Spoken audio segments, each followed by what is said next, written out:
In the dark shadows, in the white cold, fearlessly we search for knowledge new and old. We drink the strong spirits and read the ancient tomes. The order of the Abracast. We are the brave and the bold. The Abracast. Occult, history, conspiracy, and violence.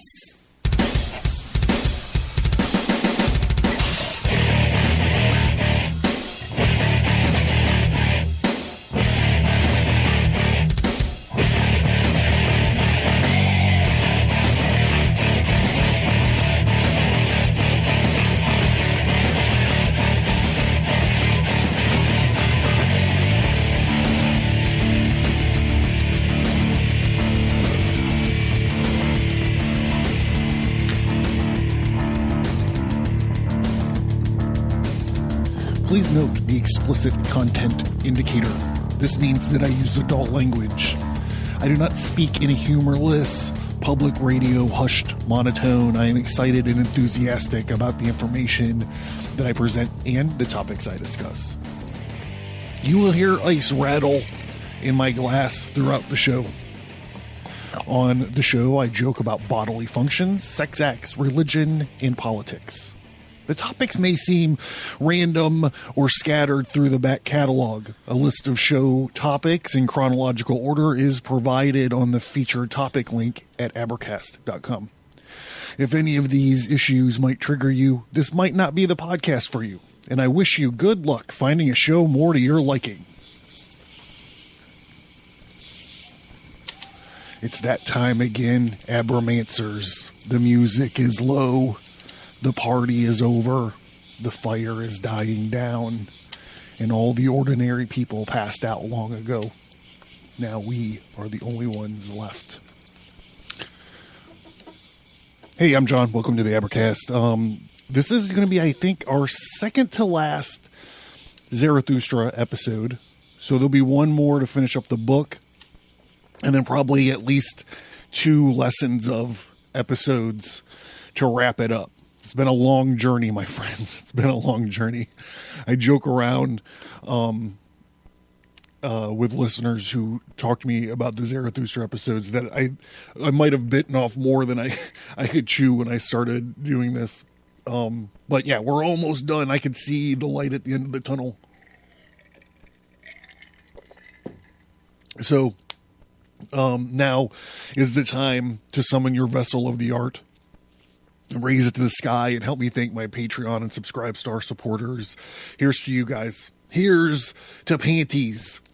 They ain't the best thing in the world, but they're damn close to it. Cheers.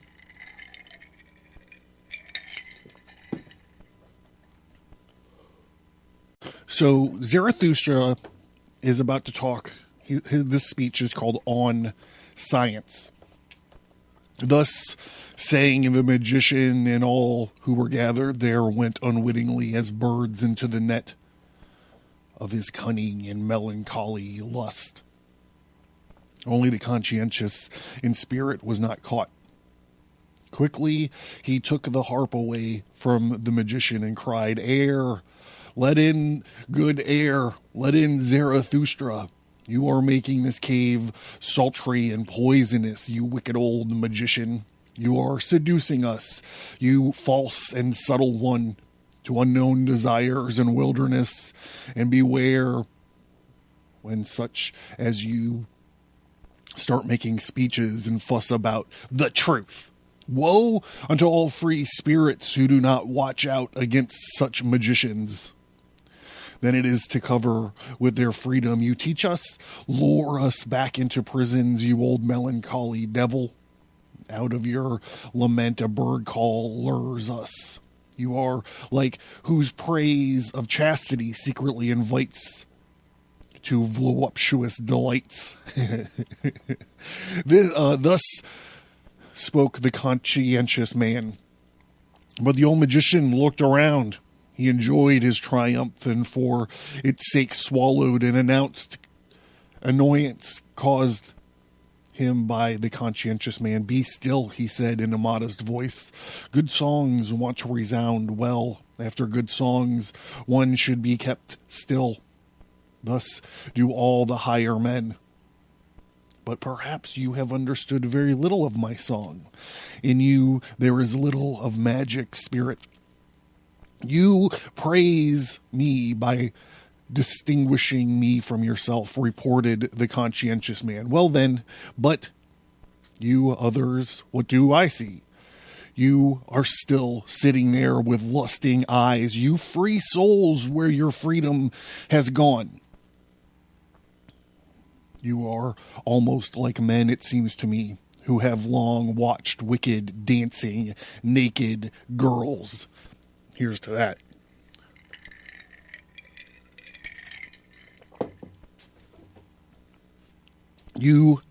Your souls are dancing too. In you, you higher men, there must be more of what the magician calls his evil spirit of magic and deception. We must be different. And verily, we talked and thought together enough before Zarathustra returned home to his cave for me to know that we are different. We also seek different things. Up here, you and I, for I seek more security, and that is why I came to Zarathustra. For he is the firmest tower in will today, when everything is tottering and all the earth is quaking. But you, when I see the eyes you make, it almost seems to me that you are seeking more insecurity, more thrills, more danger, more earthquakes you desire. I should almost presume, forgive my presumption, you higher men, you desire the most wicked, most dangerous life of which I am most afraid. The life of wild animals, woods, caves, these steep mountains and labyrinthian gorges. And it is not the leaders out of danger who appeal to you most, but those who induce you to leave all ways, the seducers. But even if such desire in you is real, it still seems impossible to me. For fear is the original and basic feeling of man. From everything is explicable. Original sin and original virtue. From fear, my own virtue too has grown, and it is called science. For the fear of wild animals that was bred in man, the longest of all, including the animal he harbors inside himself and fears. Zarathustra calls it the inner beast. So long, old fear, finally refined, spiritualized, spiritual. Today, it seems to me, this is called science. Thus spoke the conscientious man. But Zarathustra, who was just coming back into his cave and had heard and guessed his last speech, threw a handful of roses at the contentious man and laughed at his truths. What, he cried, what did I just hear just now? Verily, it seemed to me that you are a fool, or that I am one myself, and your truth I simply reverse. For fear, that is our exception, but courage and adventure and pleasure in the uncertain, in the undared. Courage seems to me man's whole prehistory. He envisioned envied the wildest, most courageous animal and robbed all their virtues. Only thus did he become man. This courage finally refined, spiritualized, spiritual. The human courage with eagles' wings and serpents' wisdom. That, it seems to me, is today called Zarathustra. All who was sitting together cried with one mouth, and they raised a great laughter that rose above them like a heavy cloud. The magician too laughed and said cleverly, well then he is gone, my evil spirit, and I have myself not wanted you of him when I said that he was a deceiver, a spirit of lies and deceptions, especially when he appears naked But am I responsible for his wiles? Did I create him in the world? Well, then let us make up again and make merry. And although Zarathustra looks angry, looked at him, he bears me a grudge. Before night falls, he will learn again to love me and to laud me. He cannot live long without committing such follies. He loves his enemies. This art he understands best of all whom I've ever seen, but he takes revenge for this on his friends. Thus spoke the old magician, and the higher man applauded him. So Zarathustra walked around and shook his friends' hands with malice and love, like one who has to make up for something and apologize. But when he reached the door of his cave, behold, he again felt a desire for the good air outside and for his animals, and he wanted to slip out.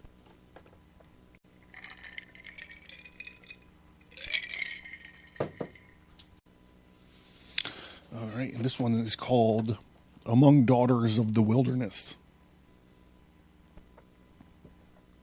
Do not go away, said the wanderer who called himself Zarathustra's shadow. Stay with us, else our old musty depression might seize us again. And even now, that old magician has given us a sample of his worst. And behold, that good and pious pope there has tears in his eyes and has again embarked on the sea of melancholy.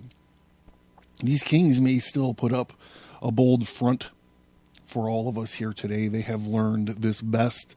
But if they had no witness, I wager that for them too the evil routine would resume. The evil routine of drifting clouds, of moist melancholy, of overcast skies, of stolen suns, of howling autumn winds, the evil routine of our own howling and cries of distress. Stay with us, O Zarathustra.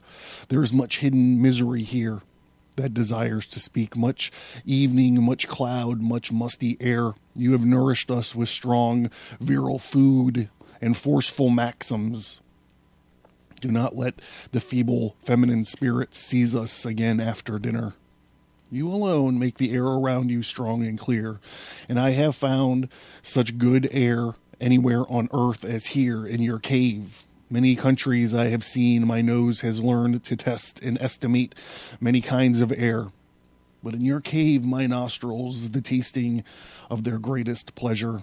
Unless it were, oh, forgive an old reminiscence. Forgive me old after-dinner song that I once composed among the daughters of the wilderness. For near them the air was equally good, bright, and oriental. Never was I far away from the cloudy, moist, melancholy old Europe. In those days I loved such oriental girls and other blue skies over which no clouds and thoughts hang.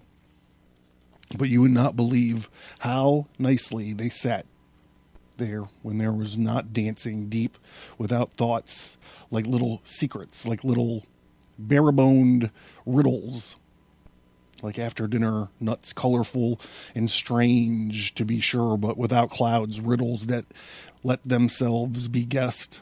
For such girls I then thought of after a dinner psalm. Thus spoke the wanderer and the shadow, and before anyone answered him, he had already seized the harp of the old magician, crossed his legs, looked around the composed and the wise. But with his nostrils he drew in the air slowly and questioningly, as one tastes a new foreign air in a new country. Then he began to sing with a kind of roar. Wilderness grows, woe unto him, harbors wilderness. Ah, solemn, indeed solemn. A worthy beginning, African solemnity. Sorry about that. Worthy of a lion or of a normal howling monkey. But nothing for you, my most charming friend, at whose feet I, as the first European under the palm tree, I am allowed to sit, Selah. Wonderful surely there I sit now, near the wilderness, and already so far from the wilderness again. And in no way wild or wanton, merely swallowed by the smallest oasis just opened, yawning its lovely orifice, the most fragrant of all little mouths, and I fell in and down and through among you, my most charming friends. Sella, hail, hail to that whale. If he lets his guests be that well off, do you understand my scholarly allusion? Hail to his belly, if it was as lovely as an oasis belly. As this which, however, I should certainly doubt. After all, I come from Europe, which is more doubt addicted than all elderly married women. May God improve it. Amen.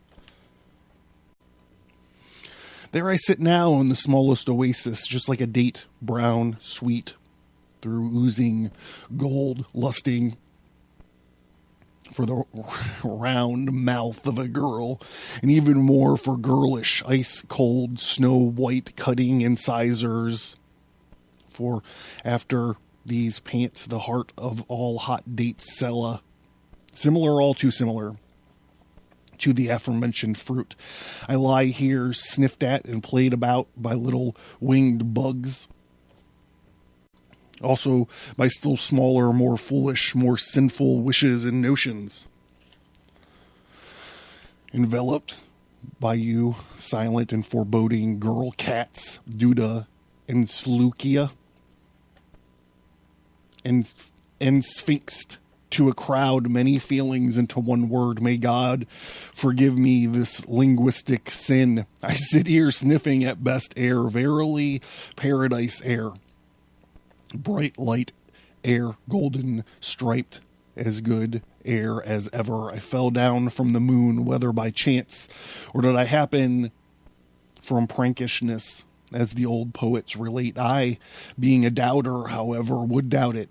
After all, I come from Europe, which is more doubt addicted than all elderly married women. May God improve it. Amen. Drinking this most beautiful air, my nostrils distended like cups, without future, without reminiscence. Thus I sit here, oh, my most charming friends. And I am watching the palm tree like a dancer. She curves and swerves and sways above her hips, and one does it too if one watches long, like a dancer who, as it would seem to me, has stood too long, dangerously long. Always, always, only one little leg. She has forgotten, it would seem to me, the other leg, in vain at least. I looked for the missed twin jewel, namely the other leg, in the holy proximity of her most lovely, most delicate, flimsy little fan flutter and tinsel skirt. Yes, if you would, my beautiful friends, believe me wholly, she has lost it. It is gone, forever gone, that other leg. What a shame about that lovely other leg. Where may it be standing in mourning, forsaken, that lonely leg, perhaps afraid of the grim, blonde, curly lion monster? Or even now, gnawed away, nibbled away, misery, alas, alas, nibbled away, Sella. I do not weep, soft hearts, do not weep, you date hearts, you milk bosoms, you little licorice heart sacks, weep no more, pale Duda. Be a man. Salukia, courage, or should something invigorating, heart invigorating be appropriate here? An uncactus maxim, a solemn exhortation. Ha, come up dignity, virtuous dignity, European dignity, blow, blow again, bellows of virtue. Ha.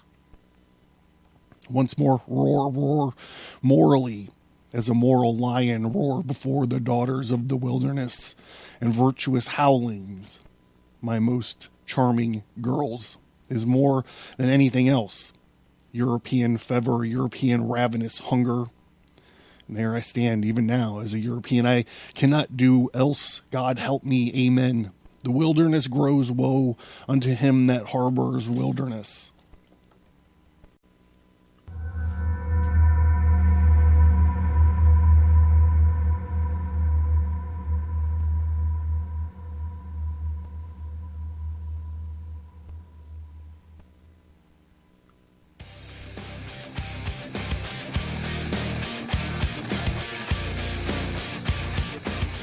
Hi everyone, I'm Jess, and I host the podcast Shoes, Booze, and Tattoos. I like to discuss a little bit of everything that's weird or unusual, from hauntings and folklore to true crime and history. I'm not only a podcaster, but I'm also a practicing witch, so I've made sure to dedicate a few episodes to the subject and dispel some of the common misconceptions about the craft. So if this sounds like your cup of tea, you can find Shoes, Booze, and Tattoos anywhere you get podcasts. And remember that booze is spelled B-O-O-S. I hope to see you all soon. Bye!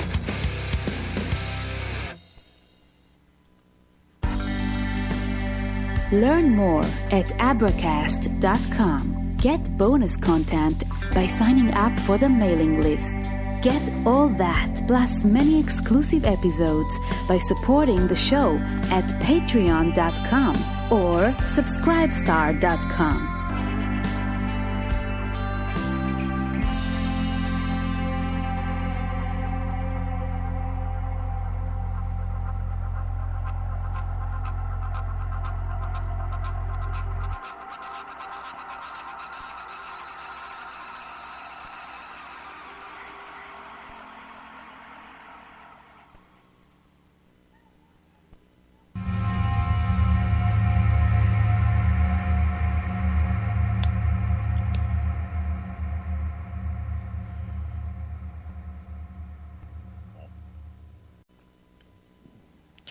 The Awakening.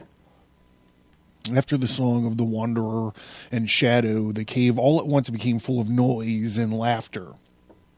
And since all the assembled guests talked at the same time, and even the ass, thus encouraged, would no longer remain silent, Zarathustra was overcome by a slight aversion and by scorn for his company. Although he enjoyed their gaiety, for this seemed to him a sign of convalescence, so he slipped out into the open and talked to his animals. "Where is their distress now?"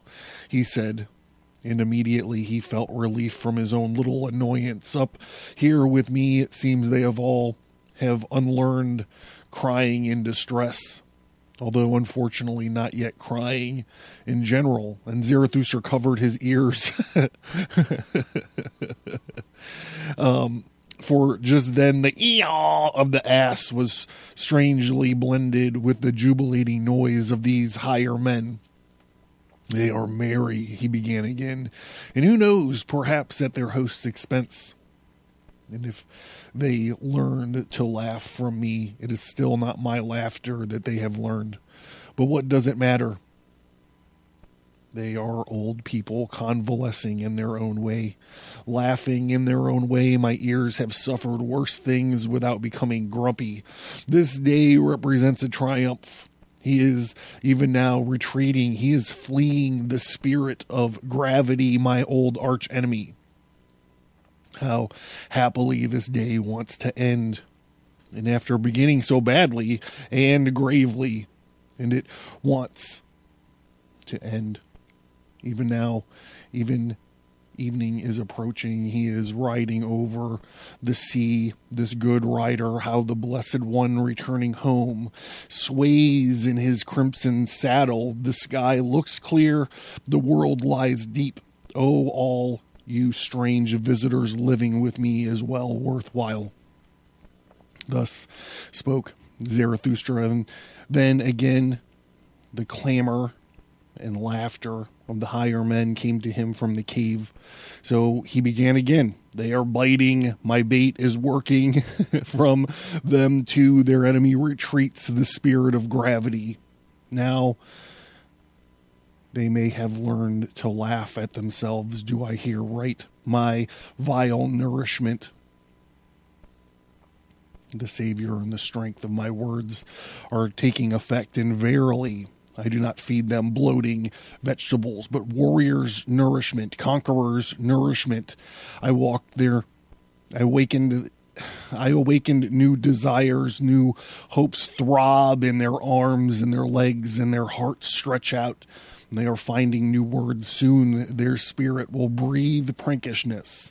Such nourishment, to be sure, may not be suitable for children, or for nostalgic old and young little females. Their entrails are persuaded in different ways. I am not their physician and teacher. Nausea is retreating from those higher men. Well, then, that is my triumph. And in my realm, they feel safe. All stupid shame runs away. They unburden themselves. They unburden their hearts. Good hours come back to them. They celebrate and chew the cud. They become grateful. This I take to be the best sign. They become grateful. Not much longer. And they will think up festivals and put up monuments to their old friends. They are convalescing.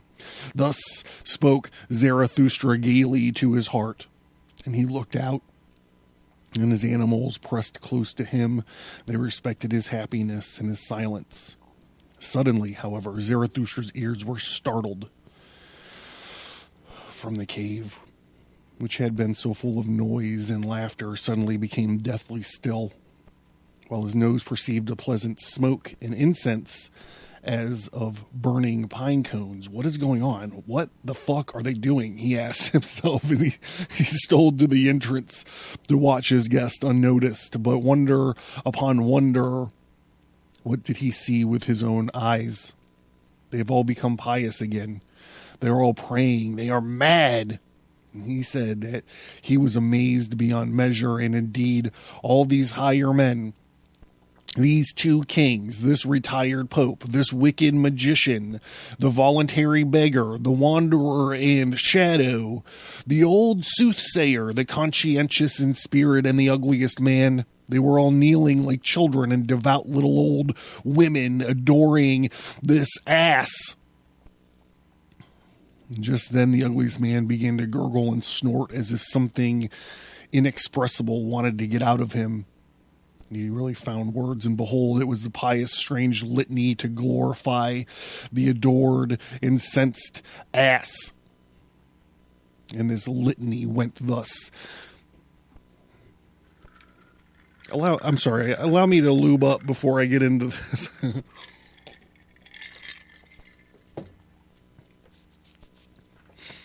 Amen, and praise, and honor, and wisdom, and thanks, and glory and strength be to our God from everlasting to everlasting. But the ass brayed, "Eeyaw." He carries our burden. He took upon himself the form of a servant. He is patient of heart and never says no. And whoever loves his God chastises him. Eeyaw. He does not speak except to say yea to the world he created. Thus he praises his world. It is his cleverness that does not speak. Thus he is rarely found to be wrong. But the ass brayed, "Eeyaw." Plain looking, he walks through the world. Gray is the body color which he shrouds his virtue. If he has spirit, he hides it, but everybody believes in his long ears. Meow. What hidden wisdom is it that he has long ears and only says yea and never no? Has he not created the world in his own image, namely as stupid as possible? But the ass brayed, "Eeyaw." You walk on straight and crooked paths. It matters little to you what seems straight or crooked to us men. Beyond good and evil is your kingdom. It is your innocence not to know what innocence is. Yeah. Behold how you push none away from you. Not the beggar, nor the kings, little children you let come unto you, and the sinners entice you. You simply yeah. You love she-asses and fresh figs. You do not despise food. A thistle tickles your heart if you happen to be hungry. And this lies the wisdom of a god in the ass braid. The ass festival. This is my kind of party. Well, I should say it sounds like my kind of party. So this, we've been talking about this in the lessons episode, and it bleeds out into the regular show often now, it seems like. The more and more I'm thinking about it. So, Jordan Peterson studied Nietzsche, and he was talking about Nietzsche, and he said that the whole God is dead thing was more than likely a lament. Like, it wasn't a victorious God is dead. It was a, man, God's dead, now what? And in a lot of ways, this is us Spake, Zarathustra, and a lot of other of the Nietzschean stuff.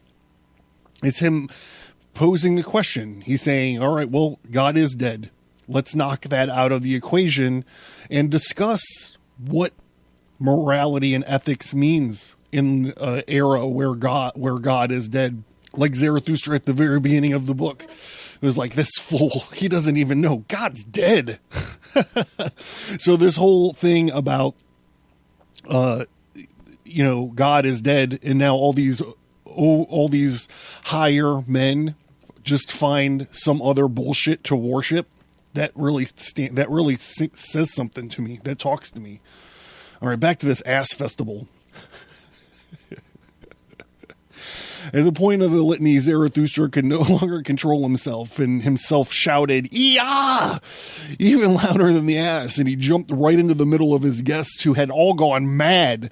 "But what are you doing there, children of men?" he cried, and he pulled the praying men up from the floor. Alas, if someone other than Zarathustra had watched you, everyone would judge that with your own new faith, you were the worst blasphemers, or the most foolish of all little old women. And you, too, old Pope, how do you reconcile this with yourself, that you adore this ass in this way as a god? "Oh, Zarathustra," replied the Pope, "forgive me, but in what pertains to God, I am even more enlightened than you. And that is proper. Better to adore God in this form than in no form at all. Think about this maxim, my noble friend. You will quickly see that there is wisdom in such a maxim. He who said God is a spirit took the biggest step and leap to disbelief than anyone has yet taken on earth. Such a saying can hardly be redressed on earth. My old heart leaps and jumps out that there is still something on earth to adore. Oh, forgive me, Zarathustra, an old pious Pope's heart. And you, Zarathustra said with the wanderer and shadow, you call and consider yourself a free spirit, and you go in for such idolatry and popery. You are behaving even more wickedly, verily, than with your wicked brown girls. You wicked new believer, wickedly enough, replied the wanderer in the shadow. You are right, but it is my fault. The old god lives again, Zarathustra, and you may say what you will. It is all the fault of the ugliest man. He has awakened him again, and he has said that once he has killed him in the case of God's death is always a mere prejudice. Here we go. And you, said Zarathustra, you old wicked magician, what have you done? You should henceforth believe in you in this free age, if you believe in such asininities.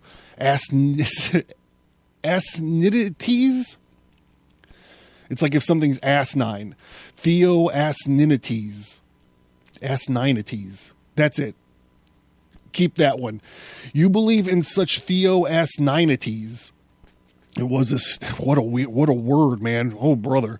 It was a stupidity that you committed. How could you, you clever one, commit such a stupidity? Oh, Zarathustra, replied the clever magician, you are right. It was a stupidity, and it was hard enough for me to.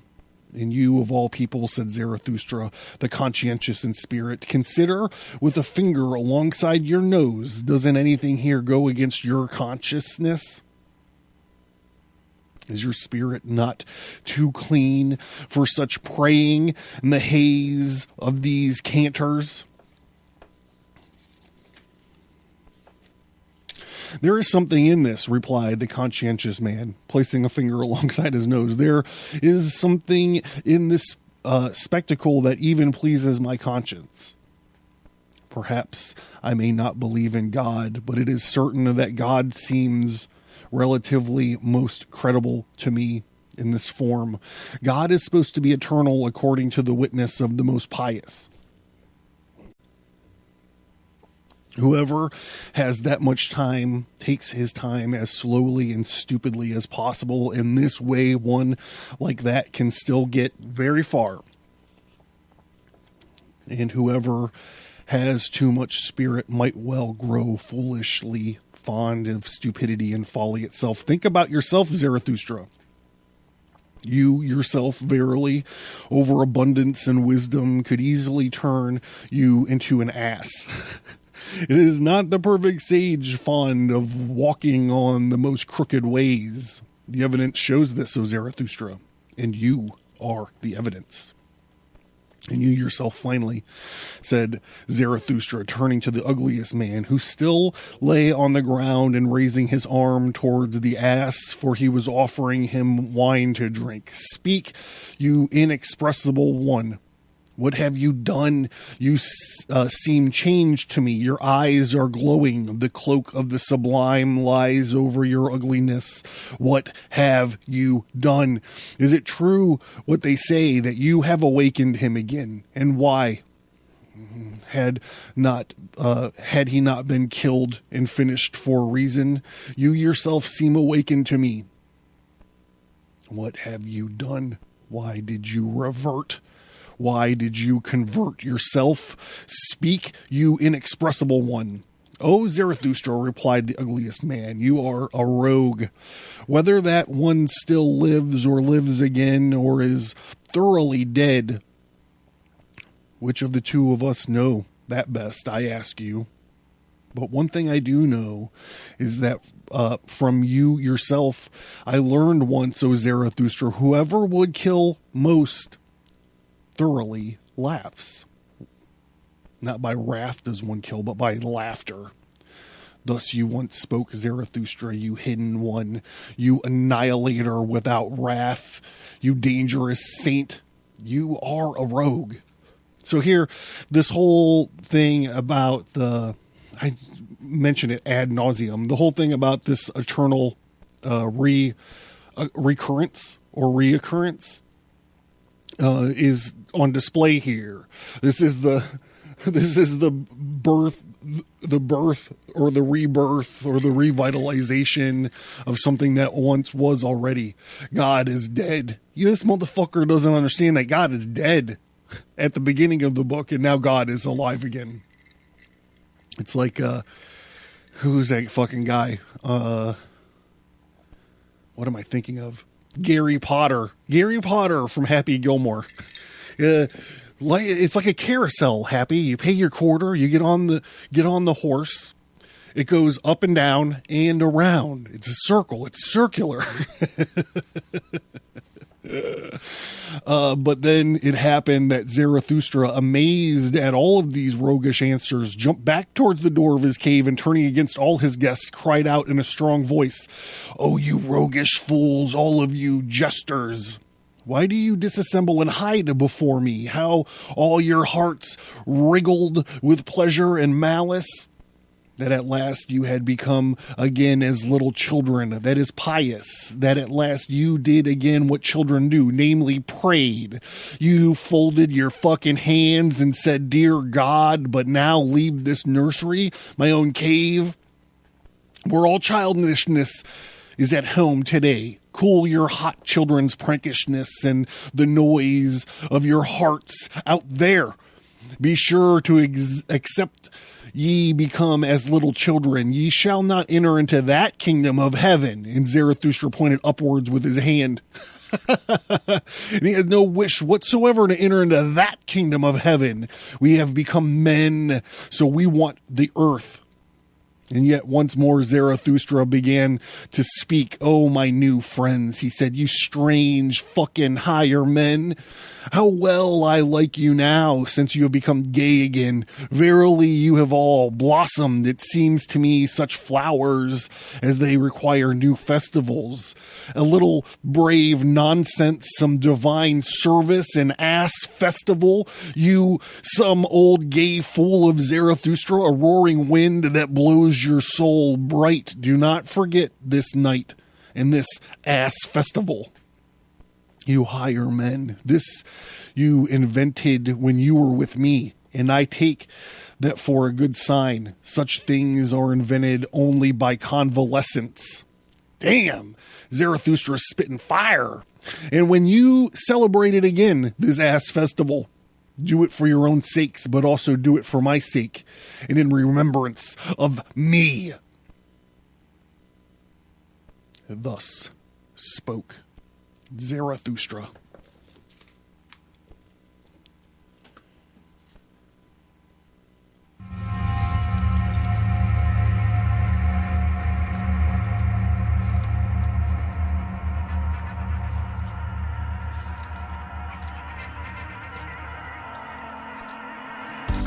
Thank you for listening to this episode. Send an email or visit us on social media to let us know what you think about this topic.